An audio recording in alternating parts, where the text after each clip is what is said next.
All right, guys, so we are going to spend some time taking a look at the closing pitch from both campaigns. Up first, this is the final closing ad from the Trump campaign. Let's take a listen.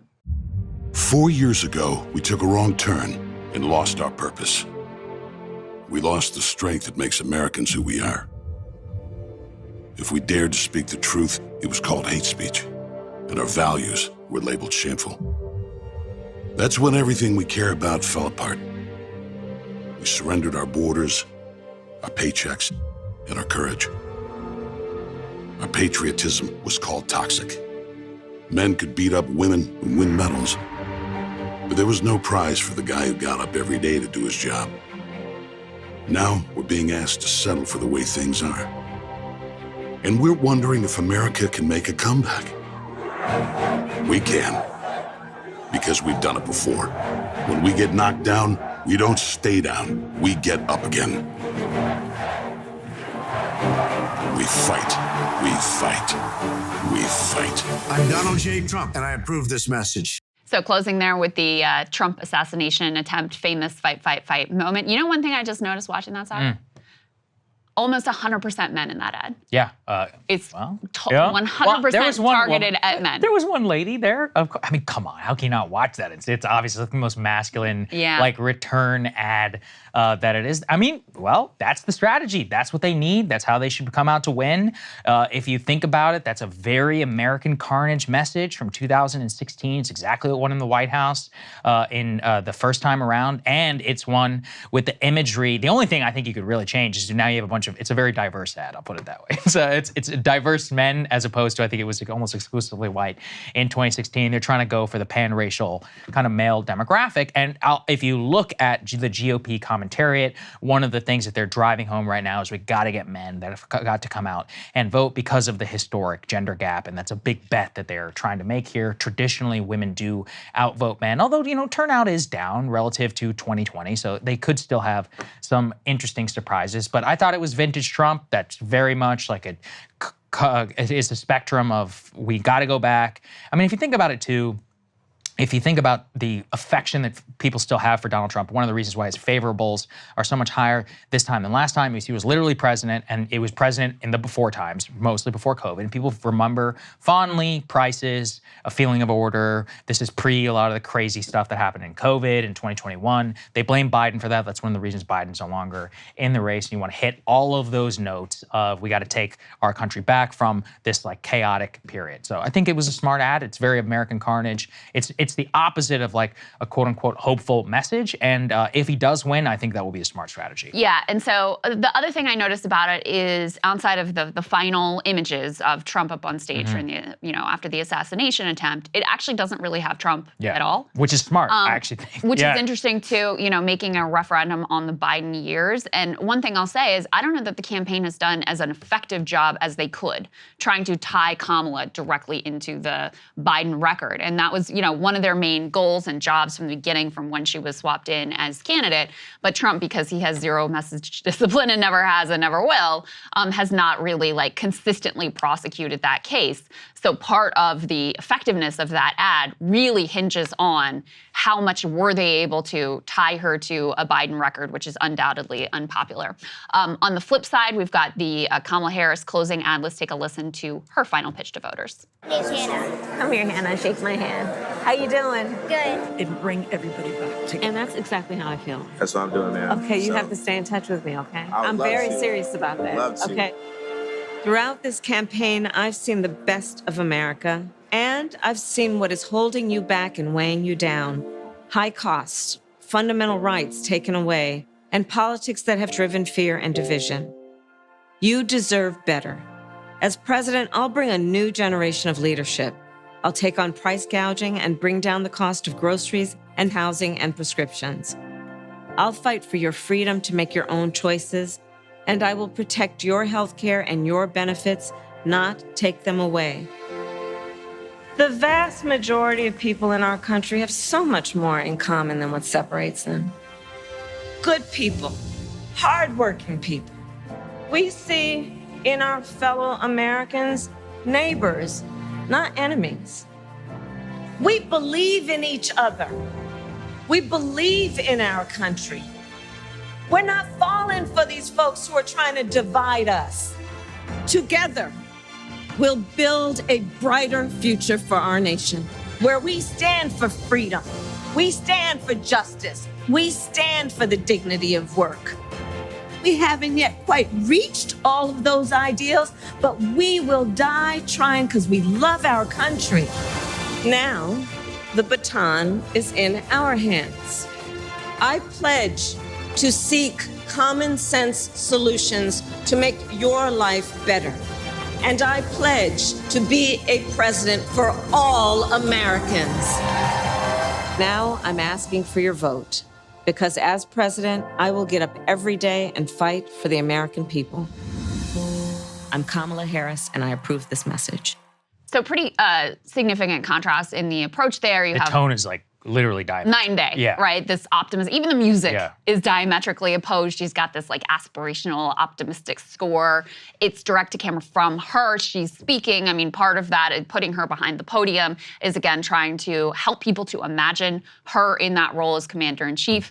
You have men and women represented there in that ad, which is, one thing that I've noted before, Saagar, is Democrats have recognized they've got an issue with men. I don't know that they've done everything they need to in terms of outreach, but they certainly have made some efforts. Whereas the Trump campaign has really just decided, nope, we can't win over the women who are concerned about abortion. They're gone. We can't win them over. We need to just really super serve this male base that we're hoping are going to ultimately turn out. I honestly agree with that. I don't think there is much you can do on the abortion issue. It is basically as binary as it gets. You're either support it or you don't. In terms of trying to win people over, if you look at opinion polling, it is genuinely and always has the #1 issue for a lot of these female voters, especially these newer female voters. But men are very different. They think about a lot of different stuff. That's another reason why that economy, that ad from Trump was all about the economy. Kamala, it's a little bit more of, got a message for everybody, for the men who are with you kind of on abortion, but you got to give them some economy stuff, but you've got a heavy emphasis, I will protect your freedoms. They use that language a lot. It's interesting, too, if you looked at that big January 6th retrospective rally that she had about democracy, the word freedom was everywhere in the Kamala ad, and I took notice of that. I'm like, it's actually kind of interesting. Yeah. In terms of the messaging, I've talked about the social libertarianism, how much more popular that is from Democrats as opposed to ninnyism, and that stems from more of a woke ideology. So it is interesting to see what is obviously popular, what is polling on. I also note there's not a single message of I'm a woman and you should elect me. There was a I'm little black and you should nod elect to me. it because she had that. She says something like, we haven't always lived up to our aspiration. They have the picture of the little black girl marching in the civil rights movement, but that was it. Yeah. It's funny that you read that your reaction to the Trump ad was that it was mostly about economics, because my reaction to it was mostly cultural. Well, it's both. You get because both. You've got, they got to throw in the Algerian boxer is in there. They talk about, your patriotism is labeled toxic. They sort of give this illusion of cancel culture, and then, the sense of chaos. So to me, it was heavier emphasis on cultural. Kamala's ad was similar to what she tried to achieve in that speech at the Ellipse, which was, yes, to make the case about we got to come together, we got to put this, this ugliness in our past, but also she got in there I'm going to go after the price gougers, I'm going to seek common sense economic solutions, blah, blah, blah. So trying to marry sort of that democracy argument with the more populist parts of her economic pitch. So, which is going to land? We're going to find out soon enough. And if also, these are the messages that these campaigns want to put out. That's the other big question, is whether the paid communications really matter that much, or whether it's more about the meta media narratives, which, We're I about think to that's, talk about that. Yeah. And that whole next block is about Madison Square Garden. Exactly. Turning point. Right. We do have some other info we can share. So this literally just came out. I'm going to mention it. Maybe we can edit it in post-production. But the final day schedules from the candidates are out. The final day schedule from Donald Trump will be Raleigh, North Carolina, Reading, Pennsylvania, Pittsburgh, Pennsylvania, Grand Rapids, Michigan. Grand Rapids is the traditional last time site for Trump. It was his last rally in 2016. Oh, really? Didn't last in realize that. 2020. Apparently he's superstitious because he thinks he won in 2020, so he wants to do it again. The final day schedule, this tells you a lot from Harris. Scranton, Allentown, Pittsburgh, Philadelphia. So the last one, PA. So all PA, whereas Trump's got to shore things up in North Carolina, 2 stops in PA, take notice, Pittsburgh, Reading, and with the location of those, and then finally Grand Rapids last time. Michigan really was such a huge win for him in 2016. That was one that they bet the farm on. I remember, so many arguments I had with people where they're like, there's no way Trump is going to win Michigan. I remember thinking that, and it was like, boom, in terms of what the true shock of the night was. We also, should we remind people about Biden, about his closing message? Yeah. You guys want to see it? Highly effective. Do you guys want to see his closing message? Let's take a listen. But I'm serious. These are the kind of guys you like to smack in the ass. Yeah, so that's even the delivery of that is very like, what's going on there? He's got the dementia stone face. Like every time he speaks, it's like the mouth is moving, nothing else is going on up here. It's just blank behind the eyes. It's also, I mean, he wanted to campaign for Kamala and kept reaching out, and they just basically were like, good. No. Right. And he did those comments. What was it that he said that, the garbage comment. Yeah. That caused such a problem. He was supposed to do, I guess what they had relegated him to was like, okay, you can do these Zoom calls with some of the surrogate groups. We don't think that you can fuck that up too badly. But after the garbage comments, all of those surrogate they canceled calls, everything. They were all pulled. So even this very limited role that they felt safe having Joe Biden go on and do, at the end of the day, they were like, no, sorry, we're even pulling the plug on that, which just, I mean, it's astonishing that this man is still the president, right? He can't be trusted to do a Zoom surrogate call with people who already support the ticket. Even that is too weighty a responsibility for him, and yet he has the nuclear code. So there you go. Yeah. Example number 3,572, why the Kamala Harris campaign is like, we're probably not going to be really campaigning with you because this is just not helpful. Not only are we not campaigning with you, it's like we don't even want to mention you. We don't want to, the Biden what administration? Who? Yeah. In terms of who's on the ticket there? Totally. So anyway, let's put the next one up there. This is going to be very interesting. So I mentioned the final day analysis. Trump is rallying every single day until the election in North Carolina. They say a swing state that he won twice, but that really indicates, so I mean, both of these schedules, we can read a lot into this. The Trump campaign, they're worried about North Carolina. They got him there every day, all over the weekend. Final day, they've got to stop there in North Carolina, and the Harris campaign, they're worried about PA. 4 stops, all in PA. Final stop in Philadelphia.